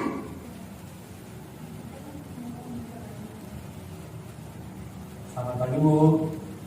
Selamat pagi, Naren. Maaf Bu, saya terlambat. Iya, sekolah masuknya jam 7, sekarang sudah jam 7.20. Jadi sekarang bagaimana ini, Naren? Maaf Bu, saya lupa soal saya semalam. Baiklah, menurut kamu, keyakinan sekolah yang mana yang perlu kamu tingkatkan? Menghargai diri sendiri dan orang lain mungkin ya Bu. Setuju. Jadi, apakah Naren meyakini prinsip saling menghormati tersebut? Ya Bu, saya meyakininya. Apakah Naren bersedia memperbaiki masalah keterlambatan ini? Bersedia Bu. Bagaimana kamu akan memperbaiki masalah keterlambatan ini? saya akan coba untuk tidak lupa menyetel alarm saya, Bu. Baik, kalau Naren lupa menyetel alarm di rumah, ada orang yang kira-kira bisa bantu mengingatkan tidak? Ada, Bu. Kakak saya, Kak Emma. Ada lagi selain Kak Emma? Selain Kak Emma, ada ibu saya. Baik, jadi yang mengingatkan Naren adalah Kak Emma dan ibu kalian. Kira-kira akan mulai setel alarm kapan nih Naren? Setelah pulang sekolah, akan segera saya lakukan. Baik, jadi Naren akan setel alarm untuk bangun besok pagi dan akan diingatkan oleh kakak dan ibu dan Naren ya. Ada lagi yang mungkin perlu dilakukan Naren agar tidak terlambat bangun lagi? Tidak ada, Bu. Baik Naren, terima kasih untuk kerjasama kamu. Sekarang kamu perlu kembali ke kelas untuk belajar. Baik, Bu. Terima kasih. Posisi manajer adalah posisi kontrol yang disarankan untuk membimbing murid memiliki sikap disiplin yang positif, yaitu murid yang mandiri, bertanggung jawab, dan dapat memecahkan masalah. Tujuan dari posisi ini adalah agar murid dapat berefleksi atas tindakannya. Guru akan dengan tulus memberikan pertanyaan-pertanyaan bermakna, sehingga membuat murid dapat belajar dari kesalahannya dan mencari sebuah solusi untuk menyelesaikannya. Ibu dan bapak guru hebat, setelah mengamati adegan kelima posisi kontrol tadi, kira-kira posisi mana yang paling ideal? Posisi mana yang dapat menunjang motivasi intrinsik murid? Ya, tentu posisi manajer. Posisi ini memang posisi ideal yang ingin dituju setiap pendidik. Pada posisi inilah, guru dapat menerapkan disiplin positif yang berpihak pada murid, yang memerdekakan murid. Perjalanan seorang pendidik tentunya tidak mudah untuk sampai pada posisi seorang manajer. Namun, tujuan kita pasti, yaitu menciptakan murid-murid yang mandiri, merdeka, dan bertanggung jawab. Semoga penggambaran 5 posisi kontrol yang telah diperlihatkan ini dapat menjadi ajang refleksi bagi kita semua, agar dapat terus mengasah dan menerapkan disiplin positif yang memerdekakan murid. Mari terus berlatih dan bersemangat. Selamat menerapkan. Salam dan bahagia, Ibu dan Bapak Guru hebat.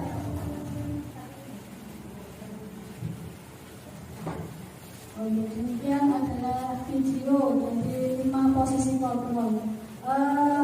Dari 5 posisi kontrol tersebut, itu yang sudah jenengan lakukan untuk siswa-siswinya yang mana nih? Kalau saya kalau saya sendiri itu posisi kontrol sebagai teman.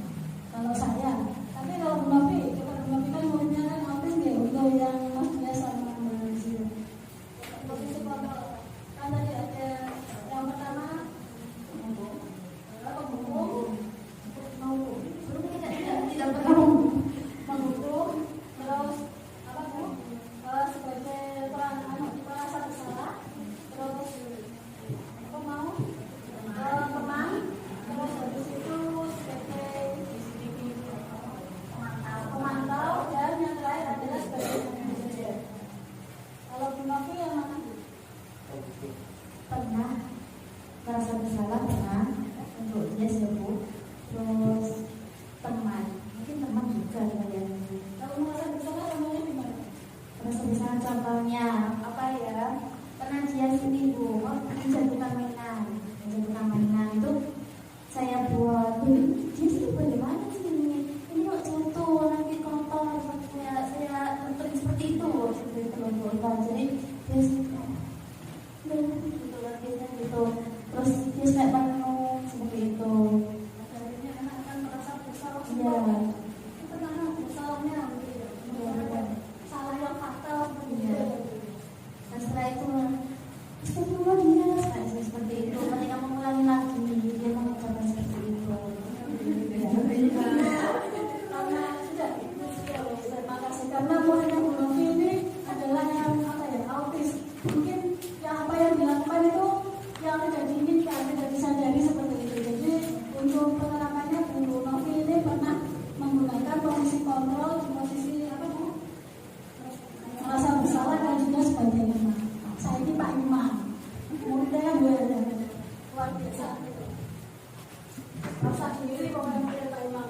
untuk rezeki gitu ya. Ya, mesti. Ada nggak satu sih, tergantung tingkatan. Kita kalau saya sendiri melihat seberapa toleransinya. Kadang saya memakai istilahnya kontrol teman, terus rasa bersalah, baru ke penghukuman. Karena ketika kontrol teman saya berjalan, berarti ada sesuatu yang harus saya evaluasi. Rasa bersalah yang berjalan, ada yang namanya evaluasi. Terus baru ke penghukuman tampil yang terakhir ketika butuh. Karena dia itu istilahnya ini nggak ngerti salah saya nggak akan ngerti.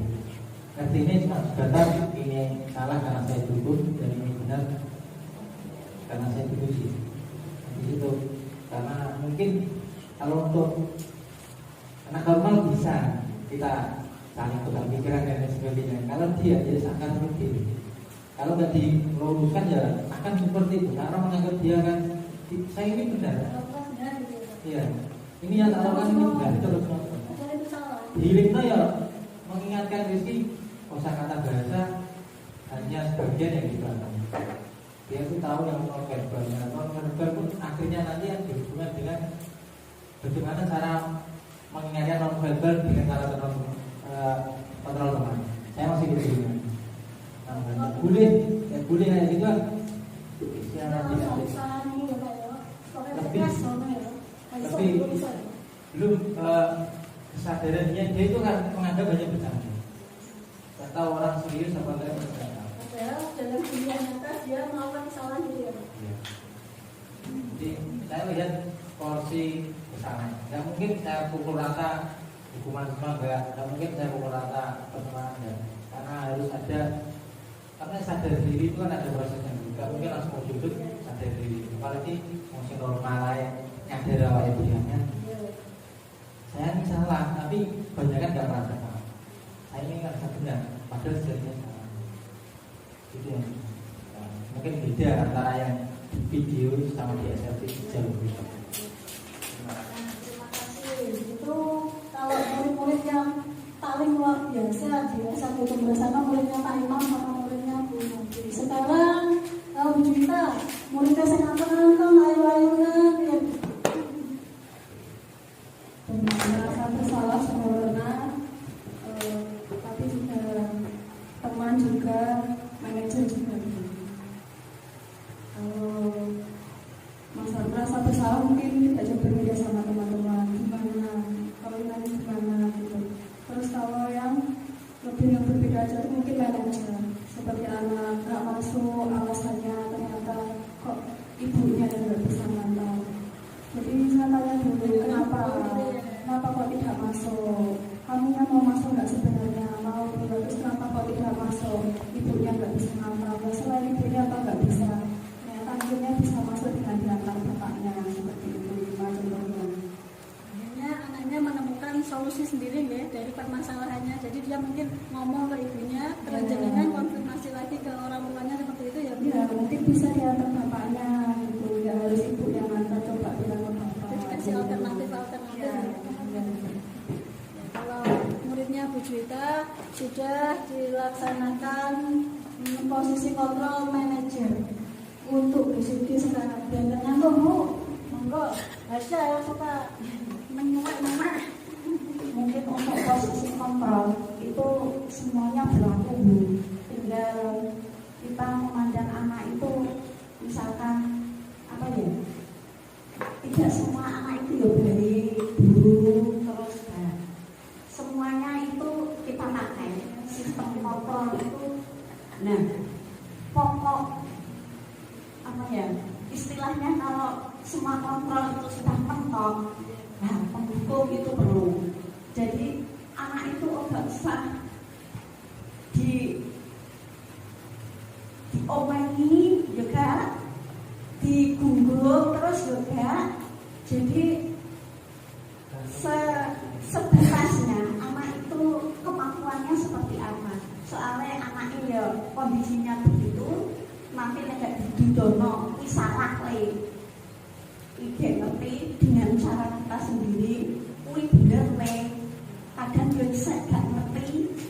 Lah tuh Jadi kontrol itu, 5 kontrol itu semuanya itu berlaku untuk SLB loh Bu ya. Kalau untuk muridnya jenengan, Untuk ini pengalaman saya, untuk murid saya mungkin titis yang sering saya tegur Bu, soalnya kan sering terlambat. Kadang ibunya saya langsung tidak basa-basi, saya mainnya mak. Kadang pun alasan ibunya ya aneh-aneh gitu, kenapa kok terlambat. Kadang nggak masuk akal disampaikan itu, listrik mati kemarin loh, dibahas hari ini. Kan ya, ini dewe dong gue belum stres. Bahasa kadang dia paham apa yang saya perintahkan, terus nanti disampaikan ke ibunya malah justru yang gak paham, sering lupa. Terus aku ngambilin soto biar bahasa itu tahu. Contoh kemarin tak suruh beli buku itu loh Bu ya, sudah 3 kali nggak beli buku. Terus akhirnya saya ke ibunya langsung, Bu, bukunya Hasa habis. Oh iya Bu, lupa. Hasa padahal sudah bilang. Berarti ibunya yang salah ya? Ibunya kan yang salah. Terus ini aku ki ngontrol sopo. Kontrol guru. Harus sekolah khususan. Jadi antara guru dan murid itu memang guru dengan wali murid itu ya harus saling mengontrol istilahnya gitu. Sama-sama Iya. mengontrol. Terima kasih Bu Siti. Bu Siti itu masalahnya lebih komplikated lebih lengkap. Nah, jadi untuk program guru penggerak itu merekomendasikan untuk kita bisa menggunakan posisi kontrol di manajer. Ini yang diharapkan.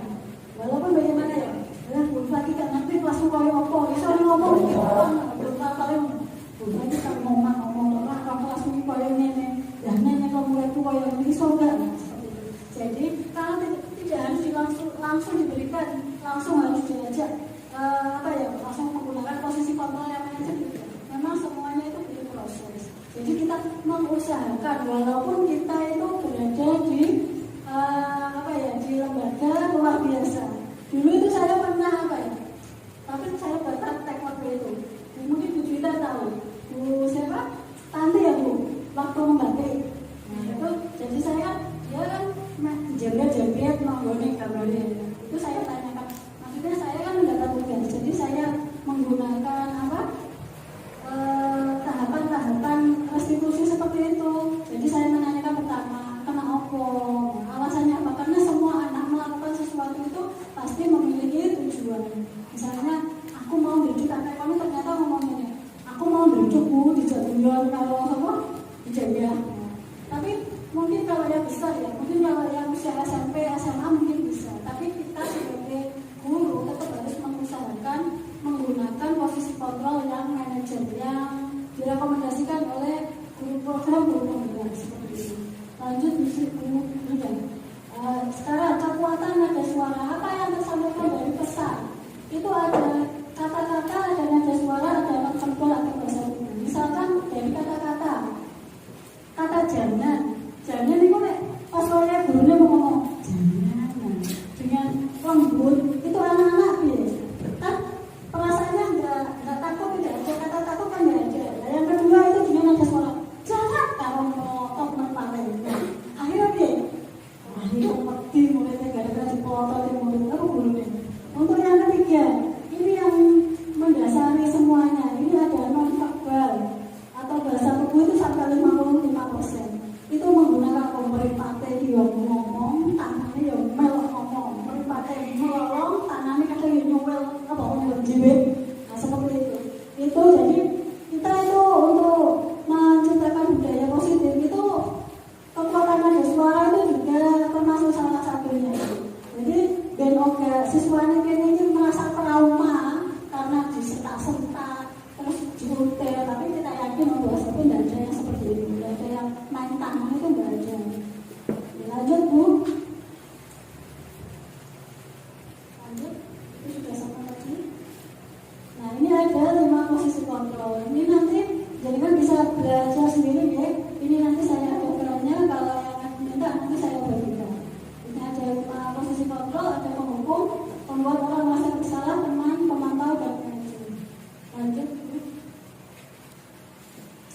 segitiga restitusi. Apa maknanya restitusi? Nah, ini ada segitiga restitusi, itu salah satu teori segitiga restitusi untuk menyelesaikan masalah, di mana nanti anak-anak itu kita dorong untuk menyelesaikan masalah, maksudnya mencari solusi sendiri. Jadi kita tidak yang hanya mencari solusinya, jadi anak-anak yang mencari solusinya. Lanjut guys.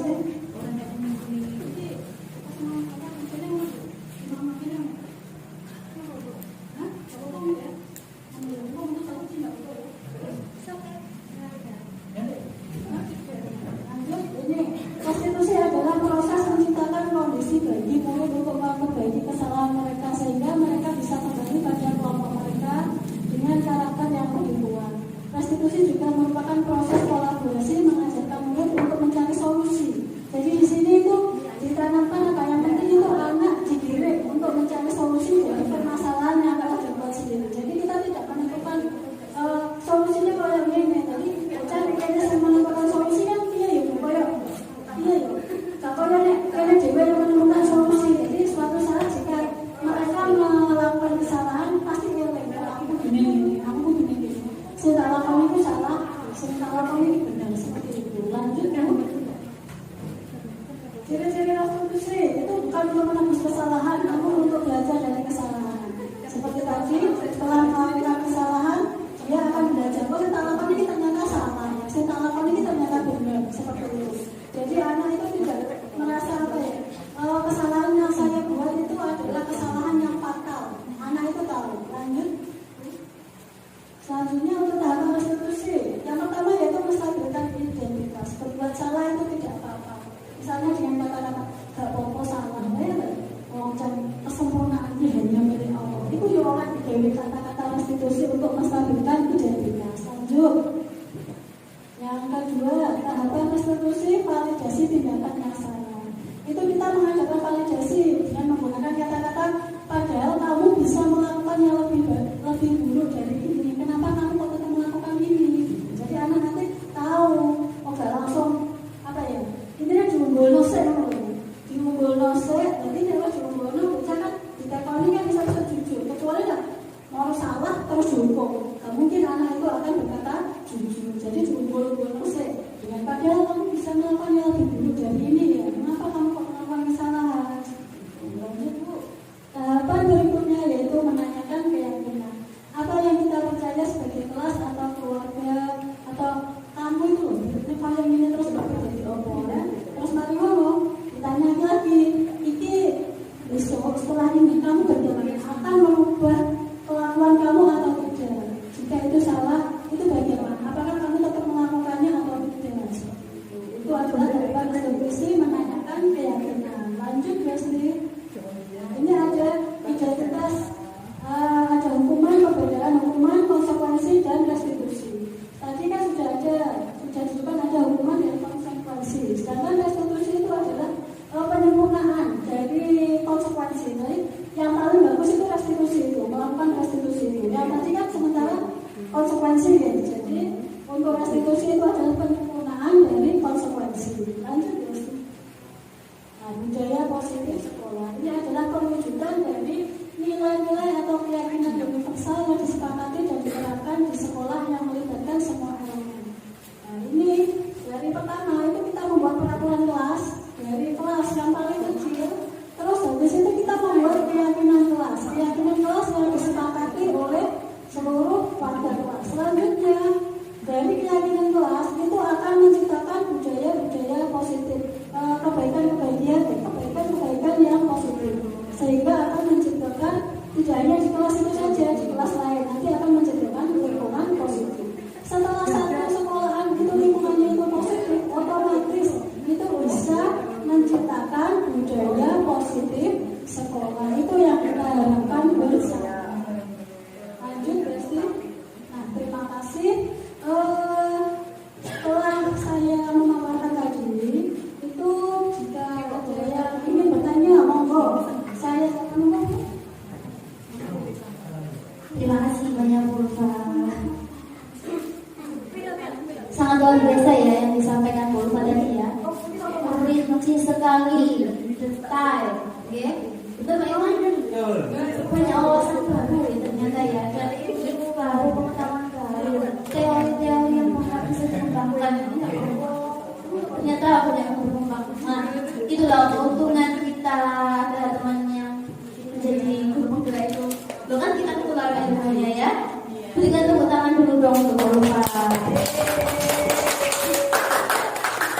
Nah, tadi sudah sesi pemaparan materi. Selanjutnya sesi tanya jawab di Bapak. Saya buka sesi tanya jawab pertama. Mungkin nanti ada yang 10 pertanyaan juga. Oh ya, untuk sesi pertama pertanyaan. Ya Allah, udah begitu. Masya Allah ya. Nah, sesi tanya jawab yang pertama saya buka 2 penanya. Monggo teman-teman, Bapak Ibu yang mau bertanya saya persilakan. Tapi siapa lagi yang mau? Oh, Bu Siti, monggo Bu Siti. Monggo Bu Siti. Banyak. Gimana sih atas waktunya teman? Dan ini kami tanyakan apa tujuan dari masing-masing tanggapan konstitusi tersebut. Terima kasih. Oh iya. Nah, tadi kan ada tahapannya Bu. Nah, bagaimana Bu? Oh, langsung. Ya, ada pertanyaan lagi teman-teman. Bu Esti, Bu. Ayo monggo, monggo yang ingin bertanya.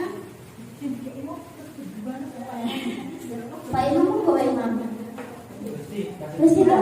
Tadi kayaknya ada yang katakan Pak Imam. Monggo Mesti. Ingin saya tanya yaitu mengapa kita harus buat keyakinan kelas? Kenapa tidak aturan kelas saja?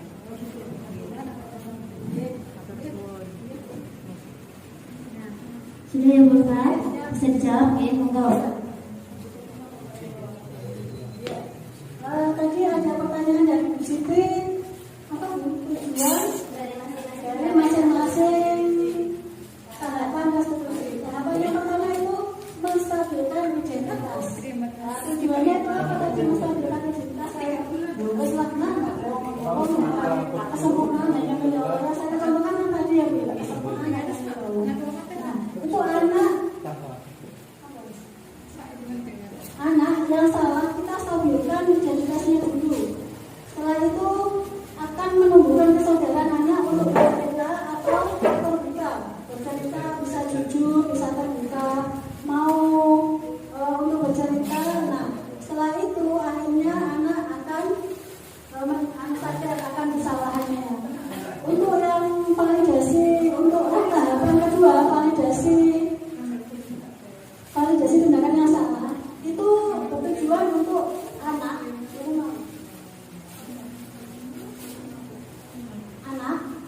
untuk tujuannya anak itu ditumbuhkan tentang kesadaran anak, tapi dia bisa menyadari kesalahannya bahwa yang dilakukan itu adalah salah. Itu adalah tujuan dari validasi tindakan yang salah. Untuk yang tahapan ketiga yaitu tahapan menghargai keyakinan, yaitu membangun keyakinan. Tahap ketiga itu adalah membangun keyakinan, yaitu tujuannya adalah memotivasi anak untuk menumbuhkan keyakinan untuk mencari solusi sendiri. Selanjutnya anak-anak akan menjadi apa seperti itu. Misalkan tadi kan anak yang datang ke sekolah terlambat, ditakoni kena apa, kok terlambat beberapa hari ini kan terlambat, kena apa. Akhirnya kita seperti pilihan kayak Bu Juta tadi datang ke sekolah, ya ada tahap-tahapannya. Jadi tahap-tahapan itu tidak bisa dibolak-balik, Bu. Urutannya tidak bisa dibolak-balik. Jadi tahap-tahapannya itu tetap ada 3 itu.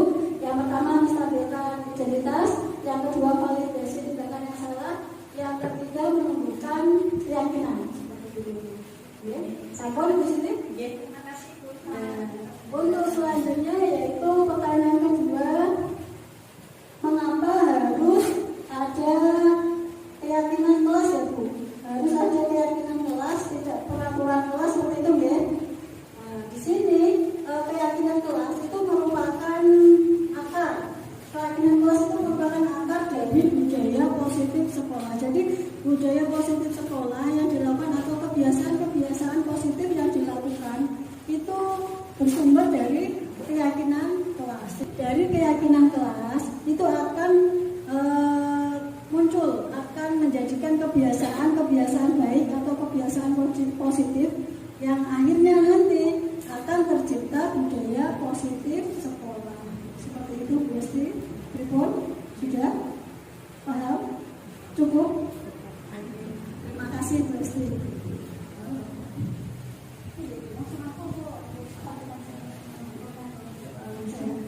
Terima kasih untuk waktunya dalam mengikuti acara diseminasi budaya positif ini. Semoga membawa kebermanfaatan untuk kita semua, untuk lembaga kita. Semoga lembaga kita menjadikan semakin maju, semakin bermutu seperti itu.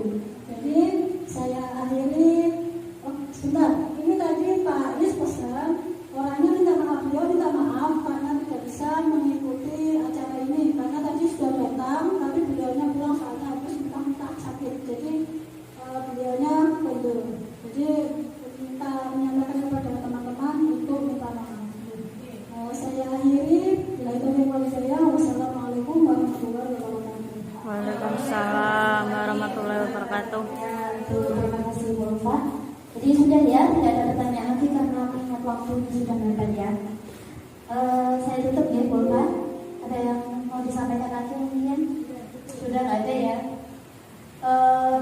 Demikian acara diseminasi budaya positif dari calon guru penggerak angkatan 7 yaitu Bu Ulfa. Terima kasih Bu Ulfa juga ya, ilmunya sangat bermanfaat. Ditunggu Bu diseminasi selanjutnya, oke? Siap ya teman-teman ya untuk mengambil ilmu baru. Ya. Saya mengucapkan mohon maaf apabila dalam berjalannya waktu diseminasi ini ada hambatan, ada halangan, ada kesalahan dari saya. Terima kasih. Wassalamualaikum warahmatullahi wabarakatuh. Waalaikumsalam warahmatullahi wabarakatuh.